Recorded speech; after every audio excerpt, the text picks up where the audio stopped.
Year in, year out, the mountain calls. But the invitation is not for a leisurely hike.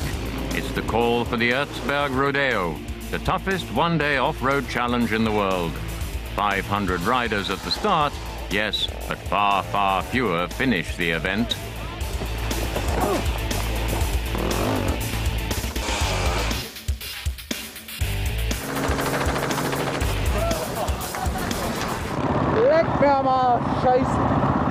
This year again a starter, the four-time Erzberg Rodeo winner, Pfeiffer.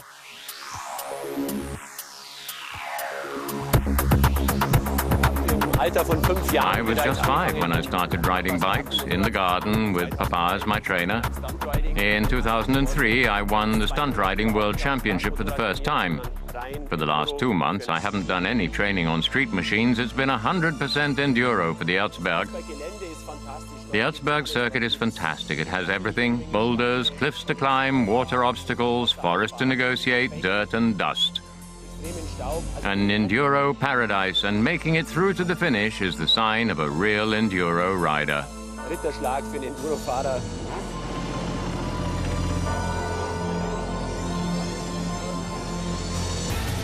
But before the grueling competition starts, the fans gathered at the Erzberg enjoy a spectacular freestyle show to get them in the mood.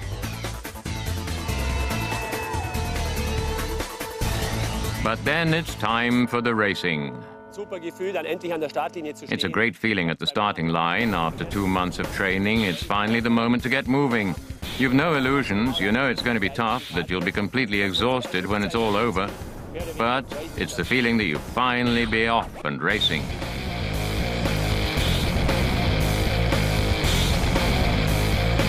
This year it was really hot again, and the dust, particularly at the start, made things difficult. I didn't get away so well, got stuck in a huge cloud of dust.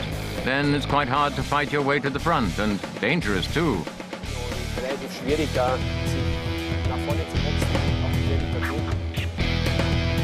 Dangerous because the first part of the race is on easy terrain and the speeds at which the riders make the climb are very high.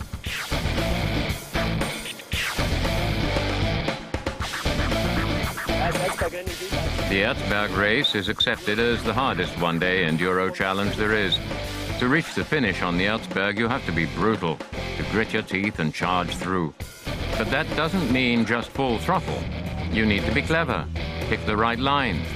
And often the best line is blocked and you have to find the best alternative. And the right tactics are important. Technical riding skill is demanded. Everything has to go just right. The right tactics and skills are the champion's attributes.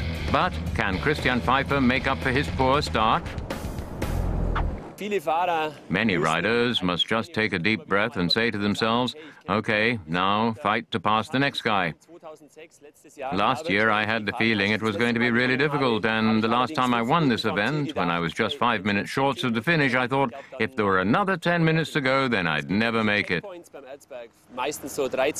There are these checkpoints along the way, 13, 14 or 15 checkpoints, and you try to tick them off one after the other, get an idea of where you are and how far there is still to go. Sometimes your brain is so scrambled that you have no idea how far you still have to ride. Your pulse is at 180 when you drag yourself across the finish line, and if you've had a fall or technical problems, it's even more difficult. At the beginning, for the first 2/3 of the race, you can accept help from spectators or from team colleagues. They can push you, steady you. But the final third is merciless. No helping hands are permitted. That's the no-help zone, where riders are on their own. Das ist die sogenannte No-Help-Zone, wo sich nur Fahrer, Wettbewerbsteilnehmer For most of the riders, the Erzberg is nothing short of torture. The most demanding trial terrain, extreme cliffs to be conquered, and constantly increasing fatigue. No wonder so many riders drop out. No wonder so many bikes give up the ghost. I got to checkpoint 12, and up to then it had been really challenging, harder I think than last year. There was this terrifying ditch and then a hell of a climb afterwards, but still about 15 or 20 of us made it through.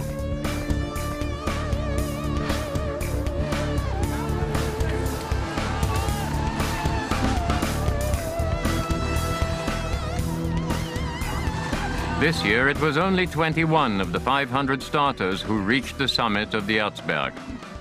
All the others were, sooner or later, forced to give up, including Christian Pfeiffer.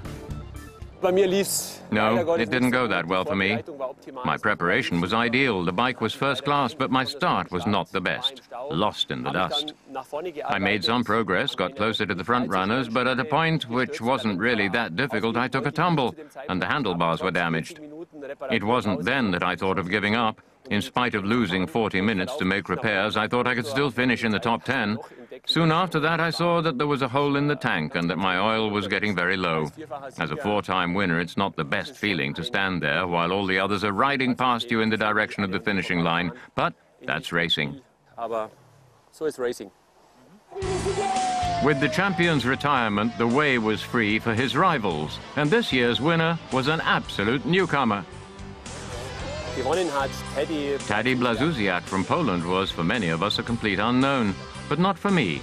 I've had my eye on him for a long time. He's in the top 10 in the Trial World Championships, technically a brilliant driver. It was his first time here, though, and he won. I congratulate him from the bottom of my heart. It was a superb performance. I have my really good friend here, Bartek Obluki, and he told me that there is kind of a race that I have to go and maybe try to do some good result. And I said, yeah, why not? We came here, we had really good fun every day, and in the end I won. I'm really, really satisfied. It's just fantastic.